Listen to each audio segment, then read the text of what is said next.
تازه خبر اسرايلي ځواکونو ایران ته د نړۍ له نقشې د ورکېدو اخ.طار ورکړ خو ایران په جواب کې څه ویلي دي ټول جزئیات همدلته وګورئ او چینل هم سبسکرایب کړئ وروسته له هغې چې بېګا شپه اسرايلي ځواکونو د ایران په یو شمېر ښارونو توغندیز بریدونه وکړل او ایران یې سخت غوسه کړ ایران چې په ځوابي بریدونو یې کار پیل کړی دی تازه ورته د اسرايلي ځواکونو لوري خطرناک اخ.طار ورکول شوی دی اسرايلي ځواکونو په یو نوي بیان کې ایران ته په اشارې ویلي دي اوس لپاره زموږ هدفي بریدونه پای ته رسېدلي او کوم هدف چې اسرائیلي ځواکونو لره هغه ترلاسه کړی دی د دې هیواد د دفاع وزارت ویان دانیل هاګاری ویلي هر هغه څوک چې د اسرائیل دولت ګواښي ورته هدفي بریدونه به پرې کیږي هاګاری زیاته کړه اسرائیلي ځواکونو زیاته نه دی کړی بلکې دا هدفي بریدونه د اکتوبر په لومړۍ نیټه پر اسرائیل او د ایران لخوا د بالیستیک توغندیو د بریدونو په جواب کې کړي او که ایران بیا ځان وخوځوه او د کړکېچ پیلولو تېروتنې وکړي دوی مکلف دي چې بیا ځواب ورکړي بلخوا د ایران دولتي او فارس خبري اژانس چې سپاپازداران ځواکونو ته نږدې اړیکې لري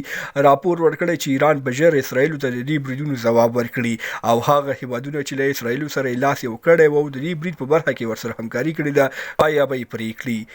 تاسو په دې اړه څه نظر لرئ له ملتیا مو نړۍ مننه شیر او سبسکرایب مو هېر نشي تر بیا ښې چارې